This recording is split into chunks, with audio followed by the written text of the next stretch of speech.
তোমরা অনেকে জানো না যে আমি কোথায় যাচ্ছি, এবং আমি যাচ্ছি কলকাতা থেকে বৃন্দাবন আর দিল্লি। আর আমি এখন ছিলাম এই পেট্রোল পাম্পে।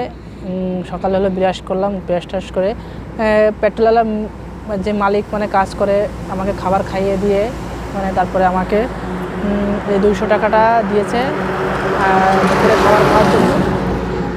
আর আর আস্তে আস্তে রাস্তাতে আস্তে আস্তে এই আপেল আছে, কলা আছে, এগুলো আমাকে দিয়েছে। আর আমার সামনে আছে পুরো রাস্তা, এইখানে পুরোটা রাস্তা, আর এইখানটা পুরো পাহাড়। আমার এইদিকে পুরো জঙ্গল, আর আমার পিছনের দিকে পাহাড়, এই দেখো দেখতে পাচ্ছ।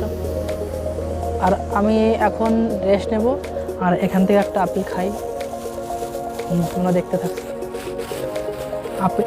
আপেল দিয়েছে, লেবু দিয়েছে, কলা দিয়েছে। একদম আস্তে আস্তে সবাই আমাকে হেল্প করছে টাকা পয়সা দিয়ে। তো আমি তখন রেস্ট নেওয়ার পর এখন চলছি, আর সামনে আছে পুরো পাহাড়, পুরোটা গড়া মানে নিচু। আমি এই যে গাড়ি নিয়ে যাচ্ছি, এখান থেকে পুরোটা নিচু, আর প্রচুর গাড়ি। আর আমি যাচ্ছি যে তোমরা এরপরে কোথায় থাকি বা না থাকি, তারপরে আমি ওই উঁচু থেকে নিচে নেমে এসেছি।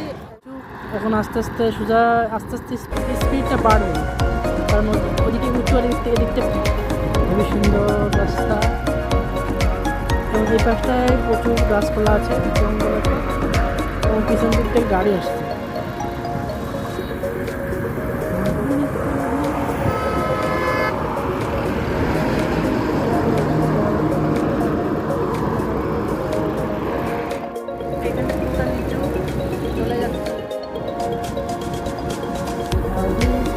এখানে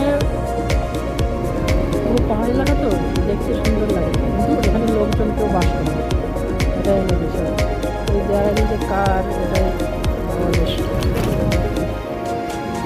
এখানে নিচু চলে যাবে, কষ্টটা কম হবে। এখানে মানুষজন দেখতে পায় না, আগে ওদিকে মানুষজন আছে, এদিকে নেই। ওদিকে বললো যে ওদিকে এখন অনেকটা দূর গ্রাম এলাকায়।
সামনে একটা দোকান